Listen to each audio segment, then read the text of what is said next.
नमस्कार दोस्तों, मेरा नाम है सोमो। आज की कहानी एक पुराने मकान की नहीं है। ये है सांप मुक्ति ना हो पाए कुछ आत्माओं की कैद की। मैं बात कर रहा हूं कोलकाता के बहुत करीब एक जिला साउथ 24 परगना के एक गांव के बारे में, पुजाली की। उस गांव में हर शाम एक डर भरा सन्नाटा लेकर आती है और उसके बीच खड़ा है एक ब्रिटिश जमाने का बंगलो, जिसकी मिट्टी और खून सांप से भीगी हुई है। हुगली नदी के किनारे खड़े इस बंगलो के अंदर एक बार कदम रखेंगे तो आपको लगेगा जैसे आप इतिहास की सबसे ठंडी जेल में घुस गए हैं। इसकी हर दीवार आज एक भयानक राज दबाए हुए हैं। इस बंगलो का मालिक एक अमीर ब्रिटिश व्यापारी था जिसका नाम मिस्टर जेम्स, ये मान लीजिए। लेकिन वो बहुत अत्याचारी था और उसका लालच बहुत था। अफवाह है वो सिर्फ व्यापार नहीं था, वो एक बहुत बड़ा गुप्त धन इस बंगलो की जमीन पर छिपा कर रखा था और उस धन की हिफाजत के लिए वो अशुभ शक्तियों का सहारा लेता था। कुछ लोग कहते हैं कि वो काला जादू भी करता था। लेकिन कुदरत का इंसाफ एक दिन हुआ। एक अमावस की रात को जब आसमान में जरा भी रोशनी नहीं थी, तब बंगलो के अंदर से तेज चीख सुनाई दी। अगले दिन सुबह गांव वालों को पता चला वो व्यापारी, उसकी पत्नी और वहां तक कि उनका छोटा बच्चा भी रहस्यमयी तरीके से बंगलो के अंदर ही मर चुके थे। उनके शरीर पर चोट का कोई निशान तक नहीं था, लेकिन उनके चेहरे डर से बिगड़ चुके थे, जैसे उनकी मौत बहुत बड़े खौफ में हुई हो। गांव वालों का यकीन था कि वो उनकी सालों की बद्दुआ का नतीजा था। लेकिन कहानी यही खत्म नहीं होती।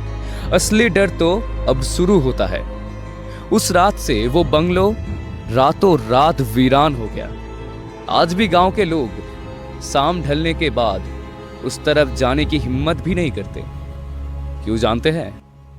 उनका दावा है गहरी रात को जब चारों तरफ खामोशी छाई जाती है, तब बंगलो की टूटी खिड़कियों से अचानक रोशनी की झलक दिखाई देती है। रोशनी टेढ़ी हुई नहीं होती, जैसे कोई पुरानी लंठन लेकर पूरे कमरों में घूम रहा हो।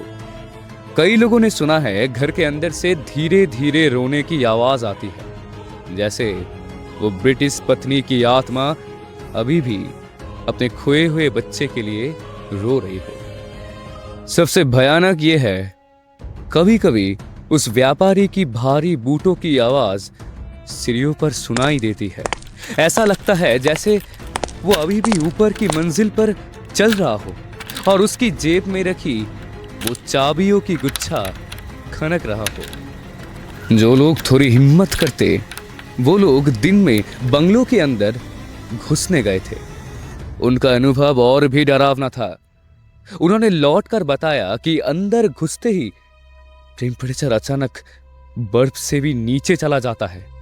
एक अनजान ठंडी लहर पूरे शरीर को बेजान कर देती है।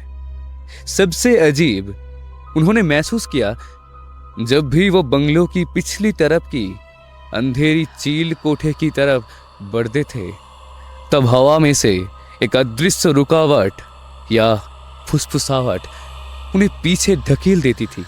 ऐसा लगा जैसे कोई उनके कानों में कह रहा हो, यहां से चले जाओ, ये मेरी जगह है, तुम्हें अंदर नहीं आने दूंगा।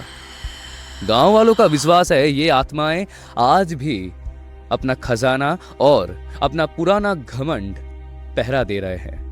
वो नहीं चाहते कि कोई उस रहस्य की गहराई तक पहुंचे। इसलिए जो लोग क्यूरियसली में आकर इस बंगलो को नुकसान पहुंचाने की कोशिश भी करते हैं, वो ये तो बहुत बीमार पड़ जाते हैं या उनकी जिंदगी में अनजाने हाथ से आ जाते हैं। सुना जाता है एक बार ट्रेजर हंटर्स का एक ग्रुप रात में बंगलो के अंदर घुसा था। अगले दिन सुबह उनमें से एक भी लौटा नहीं। सिर्फ बंगलों के आंगन में एक टूटी हुई टॉर्च और जमीन पर खून का एक छोटा निशान मिला था। पुजाली गांव आज भी शांत है, लेकिन उसके ही पुराने बंगलों की खामोशी हर पल एक भयानक इतिहास की चीख की याद दिलाती है। क्या सच में ये सिर्फ हमारी कल्पना है, या फिर सालों से इस मकान के हर कोने में मौत और श्राप की चुपचाप मौजूदगी है? इसका जवाब शायद आप ही दे सकते हैं। क्या इस बंगलों में सच में भूत है, या इसके पीछे कोई और राज छिपा हुआ है? कमेंट करके जरूर बताइए।